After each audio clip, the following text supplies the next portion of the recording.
I'd love to ask you about your exploration of the Lotus network.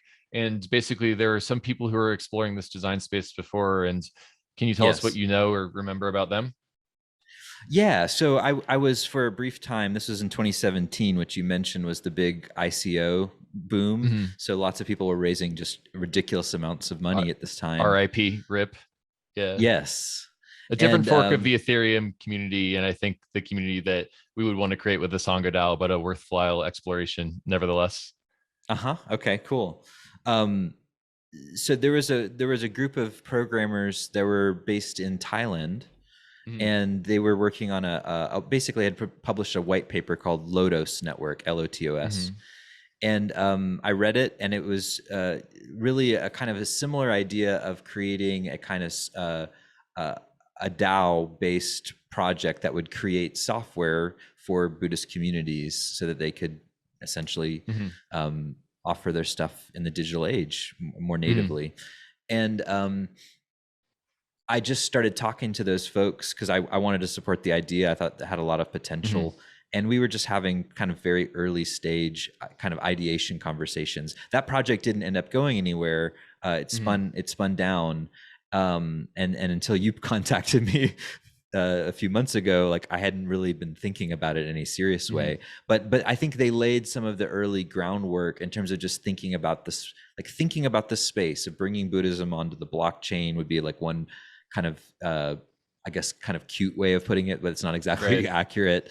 Yeah. Um, but That'll be just the whole the notion, clickbaity way yeah, of that'd be the pulling people into these clickbaity, ideas. Yeah. which worked for some of the early Yeah. uh, marketing they got for around the Mhm. idea. But yeah, Right. beyond that, as far as I understand, they let the project go, and so Mhm. there's still this just open opportunity to like kind of experiment and play here. And Right. uh, yeah, I'm curious, what Yeah, could be totally. possible. Yeah. And then, I think we talked about the Lotus network and their exploration of the space. And I have to admit that as we're exploring people who have looked into this space before, and I'm a 10-year listener of Buddhist Geeks, I have to admit that I was very sad, Vince, that Crypto Mind did not get more than one or two episodes, because I think I was Yeah, listener number one in the front row with a big number, like, please keep it going fan. So uh your you're listener explorations of the number space one, have been and then we inspiring to me as stopped. well. Yeah. Thank you, man. I appreciate that. I mean, crypto is a weird. It's hard to talk about with the Buddhist audience. Which Mhm. is generally true because people mostly see the mainstream news of like, Yeah. they see a lot of speculation, a lot of you know Yeah. traditional mindset, It, around these things, like just looking as a financial it, asset. yeah. Well, if you look at it as a sort of a tree of life, they're looking at different forks than I think the ones that you Yeah. and I are consuming, maybe. Yeah. That's a good way of looking. I prefer that broader view, and to me, it's Mhm. like there is so much Yeah. potential here. We've got to pick this idea up and keep walking with it. Yeah. Yeah. And which actually sort of brings us to a way that you and I want to enable that. Um, Yeah.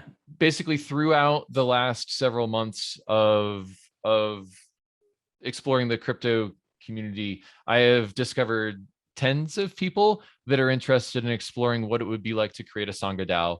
And Uh-huh. we're all collaborating in a Telegram group. The idea is just to get enough like-minded people that see potential here into a group, and then to maybe, if we decide that we want to co-create something that looks like a SanghaDAO.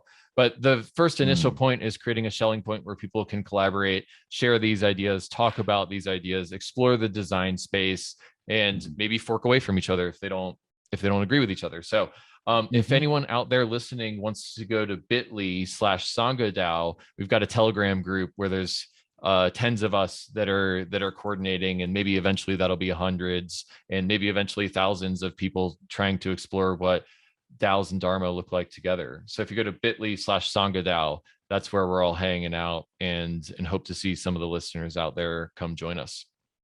Yeah, and this is exciting because I know in the Buddhist Geeks network, there are a lot of folks who have technical backgrounds, Mhm. and I know for sure in your community, that's pretty much everybody. Yeah. So it's exciting to consider, if you're listening to this and this is exciting to you, the space, and you want to kind of be on the ground floor, Mhm. it's there is there's an opportunity to do that. And Kevin, you're so, I mean, the reason I wanted to have this conversation with you too is you're so well connected in the crypto world. You know, you're on the ground, like, you know what's happening. You're, you know, and there really is a lot of potential, like, for something actual here. It's not just theoretical, like mental masturbation. This is like a real potential. Yeah, So, well, is that too? Highlight that. But there's also it could be both. Why not both?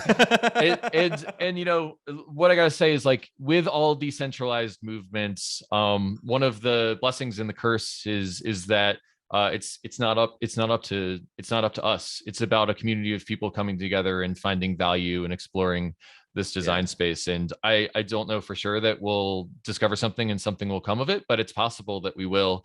And I think that the mission of getting the Dharma into the hands of more people and allowing them to deeply integrate, or sorry, not integrate, but participate in the Dharma, not just media, but also the economics and governance of Sanghas and Dharmic institutions through the internet, could unleash a lot of good on the world. And so I think the juice is worth the squeeze, and at least trying.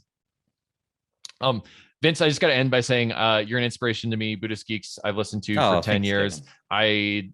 I'm an amateur Buddhist. I'm like focused on my technology career and my family. And the fact that you've made Buddhism accessible to me has been really meaningful to me. And so I hope that we can pay it forward by working together on this. Great. Thank you, Kevin. That's really kind words, and I'm taking it in, appreciating it. And I do too. That's my hope, that something can come of this that's helpful for people. Great. One last chill. bit.ly/SanghaDAO is where we're all hanging out. Hope to see you there. Yeah. Come say hi.